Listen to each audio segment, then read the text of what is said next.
Um, this is not about a death of a person. It is a death of hope. I was born into a straight-laced, which is assuming where I got my name, Lacey, straight-laced, Bible-thumping, you better not do anything, you better not drink, you better not do drugs. And if you do, so help me God, we will disown you. So, when you grow up wanting love, and you grow up being a sensitive soul with crippling anxiety, with manic depression, I remember at 9 years old putting myself behind the ladder at the Liza pool, telling my friend I wanted to die. You can't explain that to a family that is, we weren't well off, but we were decent. We weren't a family of alcoholics. We weren't a family of, poverty. I had everything going for me to set me up for a good life, which is why it's so obvious I had anxiety and depression at the wazoo. So, with that usually comes serious daddy issues. So I look to men. I got pregnant at 16. I had my daughter Caitlin at 17. He was an alcoholic. He bent the antenna on her car in a struggle and then decided to leave him. Then I met my ex because, I'm looking for love. I'm looking for somebody to tell me I'm good enough, that I'm beautiful enough, that I'm desirable, because I sure as hell don't believe that. So I'm with this guy. No physical affection, no intimacy, no real bonding. I was with him for 9 years. It got to a point he would pet the cat, and I would get so irritatingly jealous of this. How do you tell someone that you're irritated about them petting the cat because they don't pet you? How do you don't, because it's irrational. It doesn't make sense. So he eventually destroyed me. I was 30, on my own, 2 girls.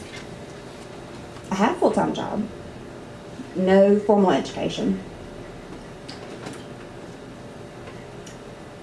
I was looking for love again.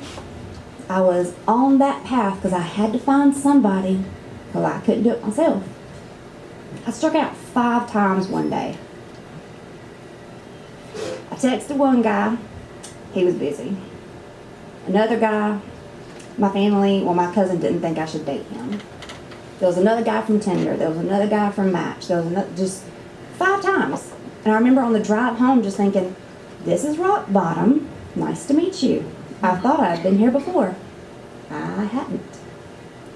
I kind of just got to a point where I said, this is just how it's going to be. I'm going to have to learn how to love myself, as RuPaul would say. And then this beautiful, red-haired, freckle-faced man.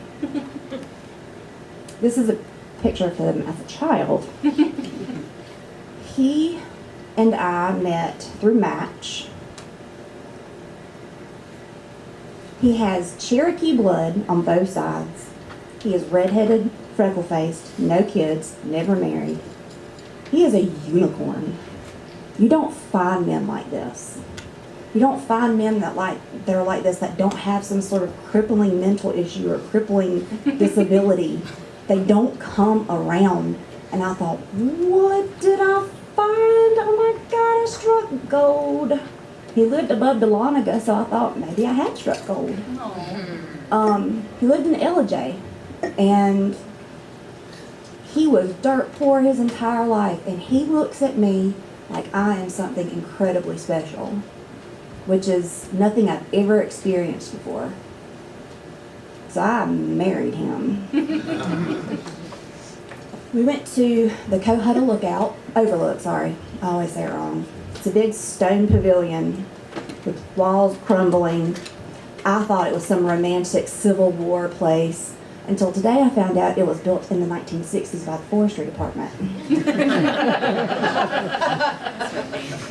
I was kind of upset that it was a Civil War thing because I'm not a supporter of the South, but still.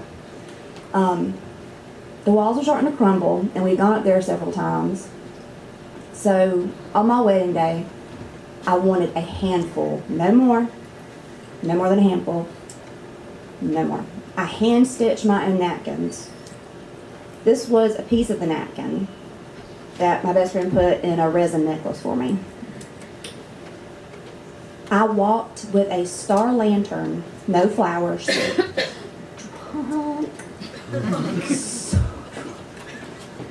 But I had taken these rocks and used a Dremel tool and dremeled the names of all my loved ones in them and had him place them on the parts of the wall that had started to fall. And they're still there. And then I had a whole ceremony that I had planned out. I said, all right, men, take this rock. I want you to take this rock and put all of your energy and your hatred and your doubt and just throw it. And I have the best picture of him just I don't know where he threw that thing. That thing went far. But the first thing somebody said as they were starting to was they were like, aren't our cars down there? And me being drunk, I said, y'all, it's on the other side. It's fine.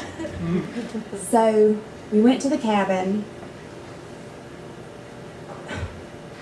I still to this day look at him and go, I don't know what I did to deserve you. And it reminds me of the Julie Andrews song, I Must Have Done Something Good. Because I have yet to pinpoint it. I'm kind of okay with it, though. I'm kind of okay with it. So, yeah. That's my boy. Do it.